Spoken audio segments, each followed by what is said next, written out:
A boil water notice in Longview is expected to last for several days. Construction sites are being put on pause in Denton. We'll tell you why later on in the show. Broadcasting live from the University of North Texas, this is ntTV Nightly News. Thanks for joining us on ntTV Nightly News. I'm Andrew Fancher. And I'm Hannah Minch.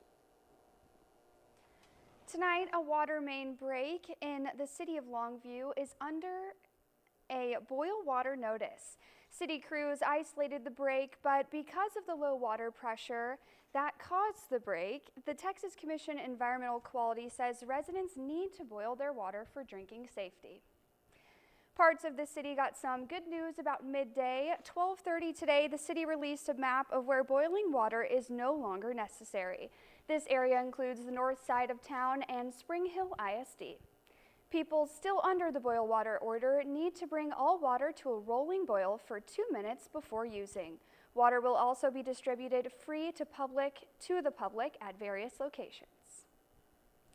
Well, Andrew, we just can't seem to get away from all this construction here in Denton. That's right, Hannah, and apparently we might have to deal with it for a little while longer. Let's check in with our own Nomi Sanchez, who is currently out in the field. Nomi, what can you tell us about all this construction in town? Andrew, it seems like everywhere you go, you're met with sites like this one right here. Now, what many people may not know is that construction projects are being put on pause due to labor shortages and soaring material prices. Now, according to data collected from the Consumer Price Index, contractors have been seeing a 21% jump in the cost of building materials, especially in the cost of steel, which has gone up by 74% since February of this year. Additionally, getting a hold of these raw materials is taking longer than usual for contractors. Now, what does this mean for common folks like you and I? Well, for one, that construction projects like these will increase in price, and due to that price increase, we'll see delays, which means projects like these will stay in Denton for weeks and weeks to come. Now, that is all I have on my part for the moment. Reporting live from Denton, Nomi Sanchez, back to the studio. Thanks, Nomi. Construction prices have also been affected by the severe weather these last couple of weeks. The high winds and heavy rain has caused great damage across the state and most of the South. Here's CNN's Amy Kiley with more. Today is about picking up the pieces for survivors of deadly storms and tornadoes in the South.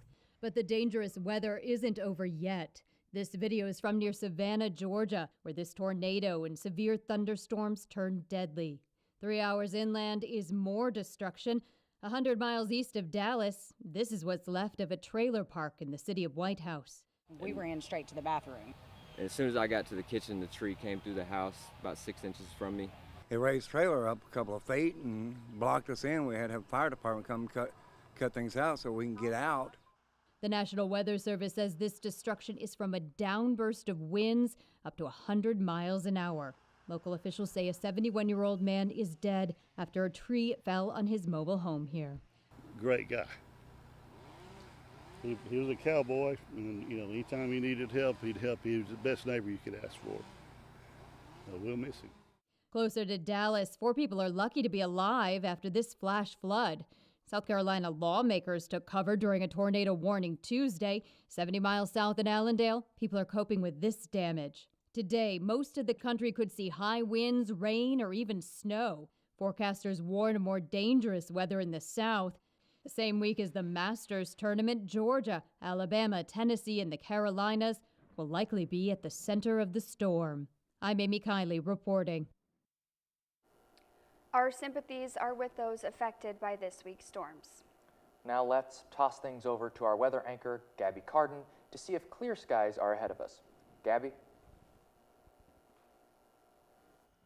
Thanks, guys. Now we are going to have some clear skies, but early into next week, those clear skies might say goodbye, but more into that in my full weather forecast. For now,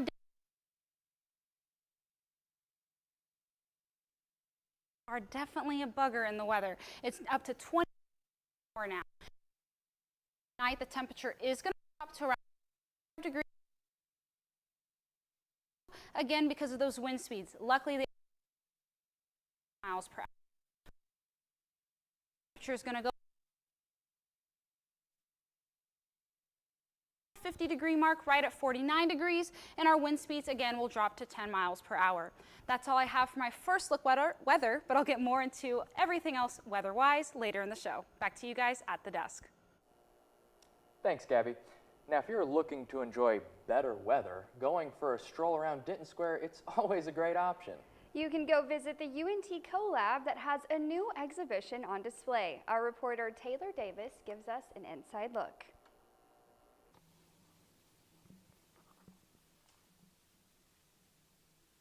That's right, guys. I'm here in downtown Denton visiting the UNT CoLab. The lab offers a variety of events, exhibitions, and a boutique of unique mean green goods, excuse me, and collaborations. Currently, they are featuring Trinity II, which is a collection of paintings, drawings, and photographs by UNT alumni Chris Adams, James Flowers, and Sam Ivey. This specific exhibition will be free to the public Tuesdays through Saturdays from 11 a.m. to 6 p.m. until April 16th. So don't forget to come by and check out pastels like this one by Chris Adams and this ink on paper that looks a little too real by Sam Ivey. Back to you guys at the desk. Thank you, Taylor. Well, certainly the CoLab is a great part of what UNT offers to students. But depending on what students need, there are many other resources as well. Often, first-generation college students can find the experience daunting. But our ntTV's Andrea Valdez reports there are many resources available to them.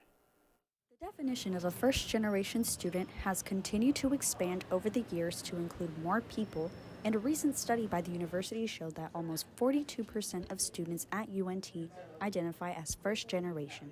Our original definition was those students who go to UNT whose parents did not complete a 4-year degree at a college or university. But more recently, like with the implementation of our advisory board and getting their input, we've expanded that. The First Generation Success Center started in March 2021, offering resources to first-gen students who don't have to navigate college by themselves. We try to be a resource for first-generation students, and if they need those one-on-one appointments, having them. Being first-gen and like being a student on campus, especially during a pandemic with the added stress of it, is really hectic. And so like sometimes you just need a little bit to vent, but also like if you need to bounce ideas off, or if you need like that space to just ask questions or like find something on campus. UNT's First Gen Resources is one of a small fraction of centers and universities across the state that offer a space for first gen students, making the university a first gen serving institution. Like resources for first generation students, and this office itself exists, and there's also, before this office existed, there's other departments and offices on campus that also saw the need to support first generation students in their own capacity and within their different programs.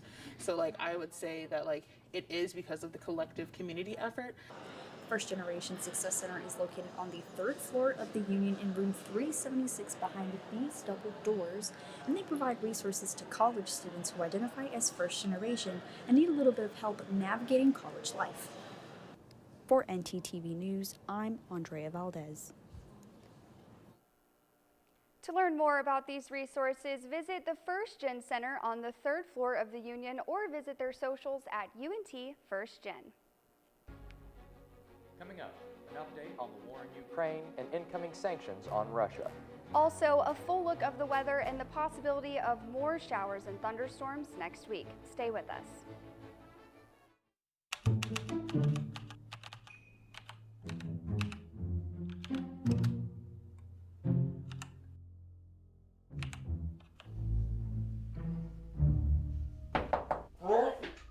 Hey man, are you okay in there? You look terrible. Have you been up all night? Don't you know that according to the American Academy of Sleep Medicine, staying up all night can have a negative effect on your GPA? Sleep?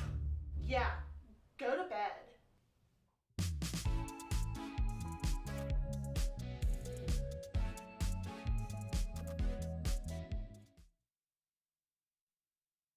Man, I have all these non-perishable food items and I don't know what to do with them. I don't have any food at all. Do you have too many non-perishable goods? Yeah. Have you run out of food and can't get any more? Yeah. Well, don't have a cow. Head on down to the UNT Food Pantry. Located behind Crumley Hall and Diamond Eagle Student Resource Center, the Food Pantry is the place for UNT students to get all the food they need.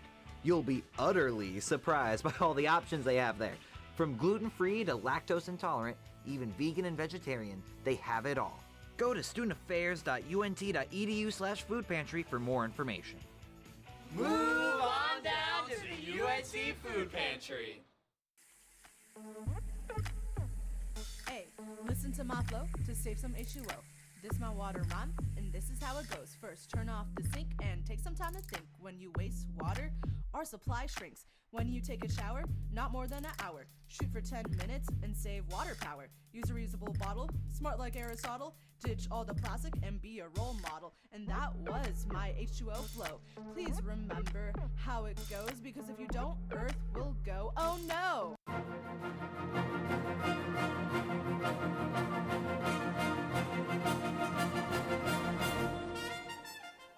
It's been 42 days since the Russian invasion on Ukraine, and major fighting still continues. On this map, you can see exactly where the fighting is taking place.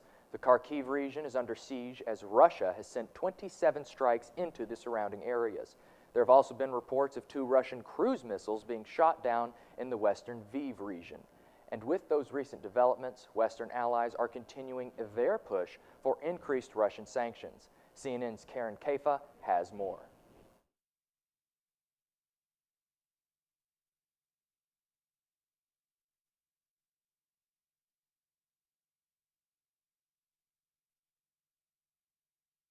More startling images from Ukraine. Responsible nations have to come together to hold these perpetrators accountable. U.S. Attorney General Merrick Garland says the Justice Department is helping to collect evidence for possible Russian war crimes prosecution. The United States is, at the request of the Ukrainian prosecutor, assisting in the collection of information with respect to the atrocities that took place.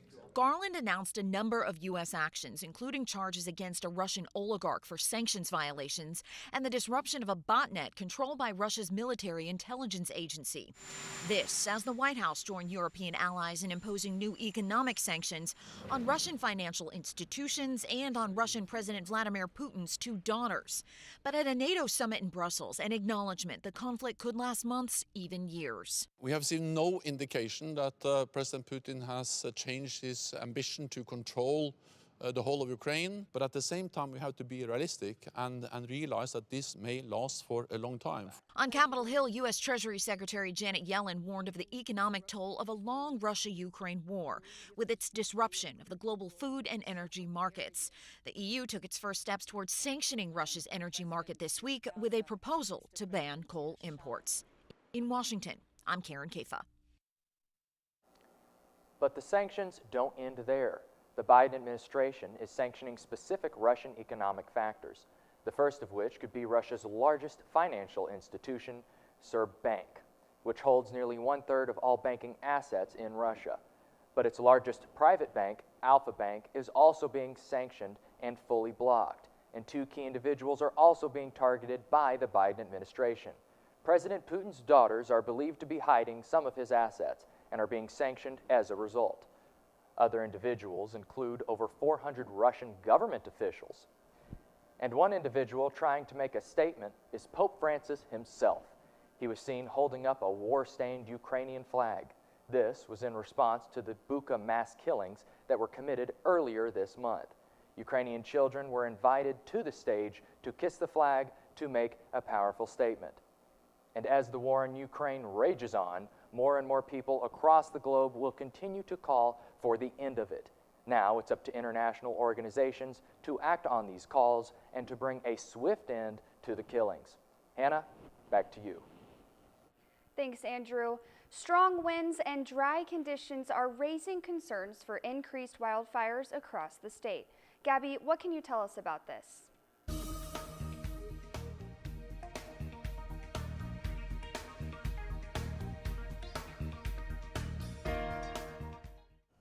Thanks, Hannah. Right now is actually a map behind me from the Fire Weather and Avalanche Center, and it shows fires across the state.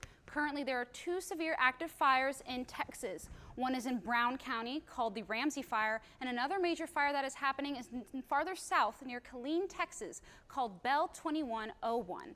Other areas in Texas are under red flag warnings, which means weather conditions combine in a way that make the risk of fire much higher. This combination is made from warm temperatures, low humidity, and strong winds. Right now, you can see the list of cities that are actually under these red flag warnings. Among them include Graham, Amarillo, Austin, Houston, and Abilene. Now, besides the fire threats that are in our state, let's actually get into the temperatures across North Texas. Right now, Denton is sitting at a nice 71 degrees, actually twinning with McKinney, also at 71 degrees. And those warmer temperatures are going to actually be down in Dallas at 74. Now, looking into our state map, you can see those warmer temperatures continue to stay in southern Texas with 78 degrees in both Austin and Houston. Our warmest point in the state is actually way out in El Paso, at 80 degrees. Now, let's get into our full 7-day forecast. As I said earlier, we are going to have clear skies for the most major part of the week. Wednesday, Thursday, Friday, and Saturday are going to have warm temperatures in the 70s and climb up into the 80s during the weekend. However, going into Monday, those chances of precipitation and thunderstorms start to increase. We can expect to have a thunderstorm Monday night leading into Tuesday morning. Hopefully, it's not as a severe storm that we experienced earlier this week, but we'll keep you updated as long as you're watching North Texas Television. That's all I have for my full weather forecast. Back to you guys at the desk. Thanks, Gabby. Here at UNT, the Kristen Farmer Autism Center is a nationally recognized research and teaching facility that helps families better understand and navigate the disorder. Well, April is Autism Awareness Month, but these days we're moving from simple awareness to acceptance. CNN's Mandy Gaither explains. Approximately 1 in 44 children in the U.S. is diagnosed with autism spectrum disorder, or ASD, according to the latest estimates from the CDC. ASD begins at a young age and can last throughout a person's life. You're really likely, given that most people with autism have jobs, live in our community, go to our same schools. You're very likely to know people with autism. Katie Walton, director of Ohio State University Nisonger Early Learning Program, says the focus is shifting away from autism awareness and toward autism acceptance. I think that now we think of autism much more as a piece of neurological diversity. We know that people come in physically in all shapes and sizes, and we're realizing that people come neurologically in all shapes and sizes too. The CDC says ASD is a developmental disability caused by differences in the brain. It can be a genetic difference, but other causes aren't yet known. People with ASD may act and interact, communicate, and learn differently compared to others. Different does not have to mean bad. People with autism are different in many ways from other people, but certainly not in all ways. And I think the key is different, not less. Walton says the push to accept differences should last all year. For Health Minute, I'm Mandy Gaither. Walton says people have a tendency to talk down to people with autism or to speak to their caregiver instead. She says it's important to remember to treat them the way you would anyone else. After the break, Amazon is launching satellites into space. We'll tell you why. And a shocking sight in Pompano Beach, Florida. Stay with us. 6, 7. Hey, didn't see you there. Just finished my 100th rep. You ready to train? Yeah! You got your weights? Yeah! You got your energy drink? Of course. You got time to go to the Pole Recreation Center? Yeah, what? Listen, I didn't even graduate high school. I can't teach for the life of me. Instead, UNT is offering workout classes at a moderate pace, including yoga, cycling, Pilates, and more. Don't rely on your dad's old workout videos. Check out the UNT Rec Center today.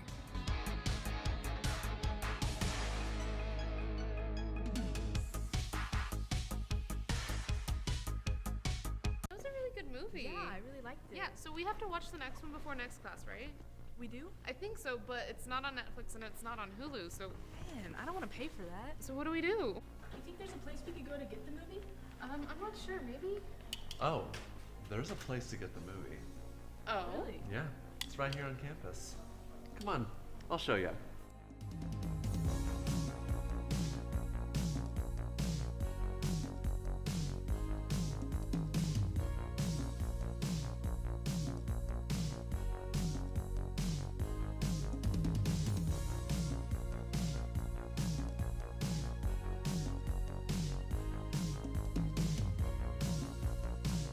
UNT is more than 125 years in the making. To find new solutions, we create a new point of view. We know what's possible when creativity, originality, and independent thought converge. We're ranked a Tier 1 research university. We're home to excellence the size of Texas. Define your future at UNT and soar to new heights.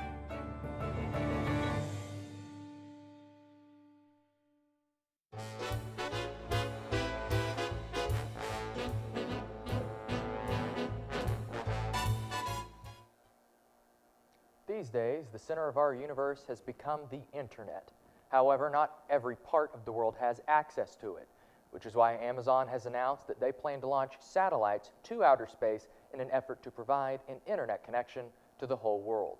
To do this, they have reached a deal with 3 rocket companies in one of the largest such contracts ever made. Now it is just a matter of waiting to see when this plan will take off.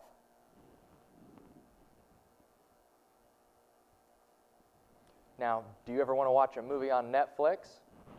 But everything seems too long. A new category attempts to fix that. After a viral Pete Davidson Saturday Night Live skit where he complained that new movies are too long, Netflix decided to create a new category featuring movies shorter than 1 hour and 40 minutes. Some of the movies included on the list are Zoolander, Stand By Me, Scary Movie 4, and Scary Movie 5. The new category has been available for browsing since Monday. But if movies, however long or short they might be, are not high on your entertainment list, then how about country music?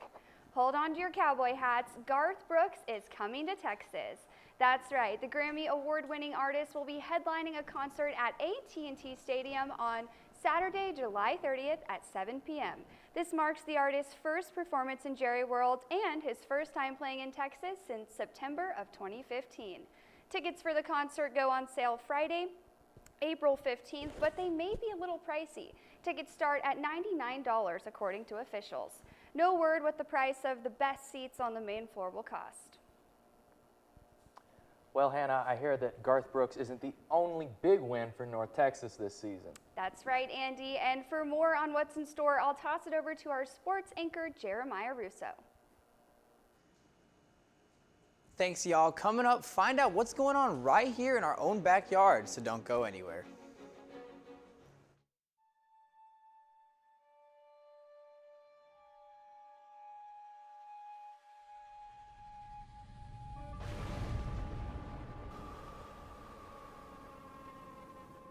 Near Sanctus Spiritus.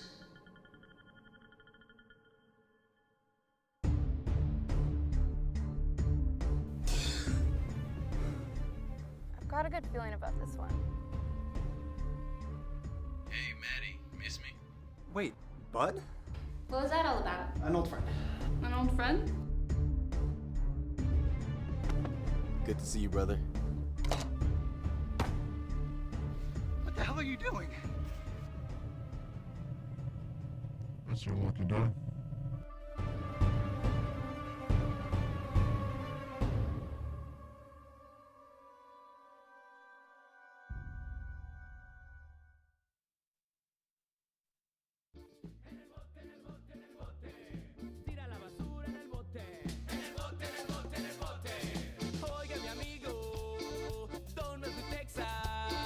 Oiga mi amigo, ¿dónde fui Texas? Tira la basura en el bote. En el bote, en el bote, en el bote. Tira la basura en el bote. En el bote, en el bote, en el bote. Somos papichulo, recuerden, don't mess with Texas, y'all. Imagine it's ice cream day at the office. And everyone from the day before voted for their favorite flavor. Everyone but you. You decided not to vote. The flavor they picked isn't the one that you wanted. But can you really complain? Shh! Now imagine that with an elected official. Choose not to vote, choose not to be heard. Get registered today.